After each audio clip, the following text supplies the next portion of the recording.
Pero bueno, en la vida diaria una de las cosas que más nos preocupa hoy por hoy es el aumento de la carne, que es de lo que más comemos. ¿Le parece que avancemos con eso? Ahora arranque, Pearson. Está con nosotros el ingeniero Dardo Chiesa, que es director del IPCBA, el Instituto de la Carne Vacuna. ¿Qué tal? ¿Cómo le va, Dardo? Buenas noches. Muy bien, gracias. Aumentó la carne muy desproporcionadamente, estaba muy barata y se recompuso. Usted es un experto en el tema y quisiera que nos desasne, por favor. A ver, hay algo que es real. En el año 2010, hasta el año 2010, producto de las políticas cerradas, la Argentina perdió 2005, 2010, perdió 12 millones de cabezas.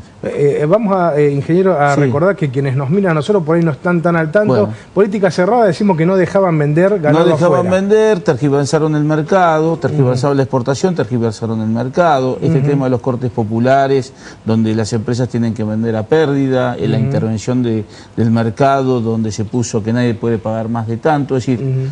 Evidentemente el ganadero tomó otras expectativas y durante 2009 y yo diría casi la mitad del 2010 hubo una seca espantosa en la República Argentina. Entonces se juntó sequía con baja rentabilidad, no había otra que mandar a faena o se te moría la hacienda en el campo. Entonces perdimos 12 millones de cabezas. 12 millones de cabezas es la totalidad del rodeo uruguayo.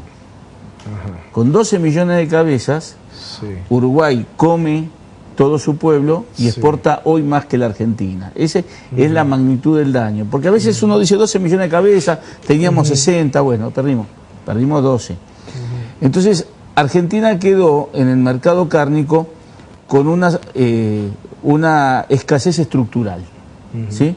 Escasez estructural que a partir de 2010 se empiezan se recomponen fuertemente los precios y ahí es donde la carne sube 30-40% en 2 meses y bueno, convalidando eso, el consumo cae de 74 kilos por habitante y por año a 48 kilos. Eso es ahora actualmente. Eso es a 2010. Ah, 2010. 2010 a esta parte, estos 3 años, los precios acompañaron la inflación oficial. Subió un 5, un 6, un 7%. A moneda constante de 2007, el productor hoy recibe 30% menos de precio que lo recibía en 2010. Porque más o menos el precio subió un 5 o 6%, pero hubo una inflación real del 25 o del 30%, y eso lo golpeó. Hasta que llegamos a estos días. Estos días, ¿qué es lo que pasa? Todos los sustitutos son más caros que la carne. El pollo que venía acompañando poco pegó una estampida. La gente cuando puede y relativamente la carne está accesible o en comparación con los sustitutos es más barata, come carne. De todas maneras, los hogares argentinos comen 64 kilos de carne por habitante y por año, carne vacuna, 40 kilos de pollo por habitante y por año, 12-13 kilos de cerdo por habitante y por año y 3 kilos entre pescado, vino y otras especies. Son 116 kilos de carne, que es por lejos, más de lo que come Estados Unidos, que es el segundo. O sea, somos carnívoros claramente. Somos unos leones, nos comemos toda la carne que nos pasa por adelante. Es decir, por el concepto aquel de hay que garantizar la mesa de los argentinos. La mesa de los argentinos come carne a lo pavote, es decir, comemos carne. Ahora, dice que deberíamos comer menos.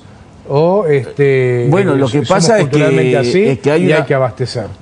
A ver, yo creo que para generar un circuito proactivo lo que tendríamos que hacer es no comernos todo, generar exportación y que eso liberara a los dueños de la inversión, volvieran los frigoríficos a trabajar como tenían que trabajar, el ganadero invierta en tecnología y todos creceríamos.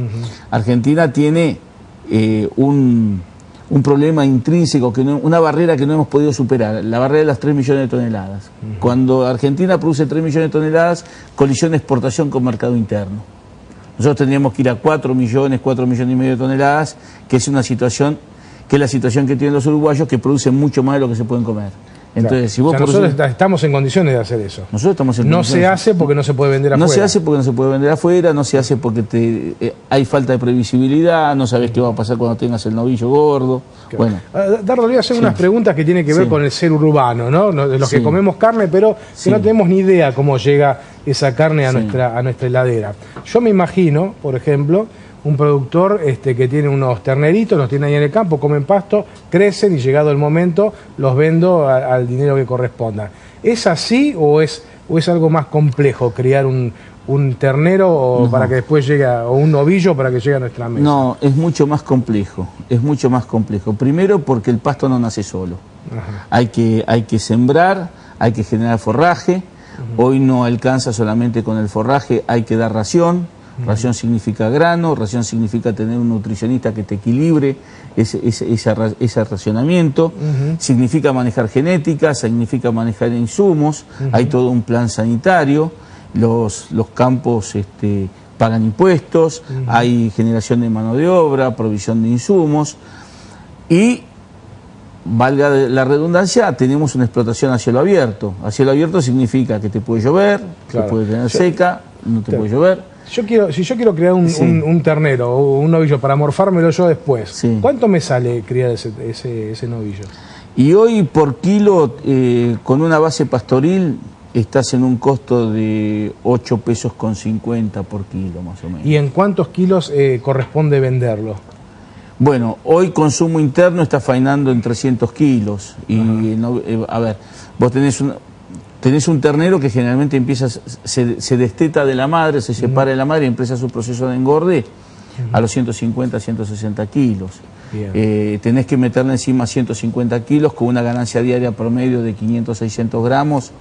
Vas a estar por lo menos 8 o 9 meses. 9 meses para que esté en condiciones de mandar a faena, digamos. Con un proceso pastoril, si lo haces a grano solo en el sistema feedlot, bueno, las ganancias diarias se agrandan, pero los costos te vas a 10 o 11 pesos por kilo. ¿Es más caro hoy criar de feedlot? Siempre es más caro, sí. Y bueno, y respecto de lo que yo pago como consumidor, el kilo de carne y lo que recibe el productor, ¿cuál es la brecha?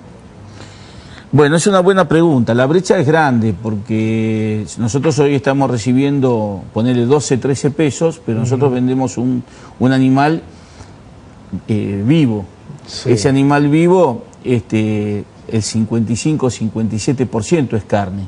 El resto es sangre, son vísceras, cuero. Pero la industria usa ese otro porcentaje. Todo se usa, que no queda deberían nada. Pagarle por todo. A ver, todo lo que no es carne, la media res colgada, es decir, todo se llama el quinto cuarto, se llama es decir, el recupero. Bien. Es decir, se vende la grasa, se vende la sangre, se vende el cuero, se venden las vísceras, las achuras, se utiliza absolutamente todo. O sea que el animal en pie debería contemplar en el costo todo eso. El animal en pie no contempla el costo. No contempla todo eso. Generalmente todo el recupero paga los gastos del frigorífico, los costos operativos del frigorífico. Y la carne queda como el producto a vender, que sería parte de la ganancia. Entonces, vos decís, bueno, a ver, ¿cuánto si el productor cobra 13 pesos, hoy la media res colgada, el frigorífico se la vende al mayorista o al minorista en, a ver, esos 13 pesos al productor significan 21 o 22 pesos de carne, porque todo el resto no se cuenta. No se cuenta. Y esos 21 o 22 pesos se lo venden a 27, 28 pesos al minorista, y el minorista le pone encima. Ahora, el carnicero después tiene la habilidad de despiezar la media res y ver cómo vende cada 70, 80 mangos el kilo de carne. Claro. Y depende a ver en qué barrio está, cómo coloca. Pues está en un barrio de altos ingresos, vende el lomo bien, pero la carne general no la vende. Importantísimo esto para que todos sepamos cuánto pagamos por la carne en el mostrador y cuánto realmente se está llevando el productor, el que engorda al animal. Es una cadena de muchos actores, donde hay mucho flete, hay mucha provisión de insumos, la industria frigorífica es una industria de servicios, entonces se va incrementando en el camino. Generalmente se dice que históricamente el precio que paga el consumidor es 3 veces lo que cobra el productor. Eso es una economía de equilibrio. ¿Y ustedes estarían de acuerdo con eso? Y con esto cerramos. A ver, no sé si estamos de acuerdo con eso, porque hoy está todo tergiversado, pero por ahí pasó la regla de oro de toda la vida, sí. Ingeniero, muchísimas gracias por enseñarnos a entender un poco cómo es esta cadena. Ha sido usted muy amable. No, muchas gracias a usted.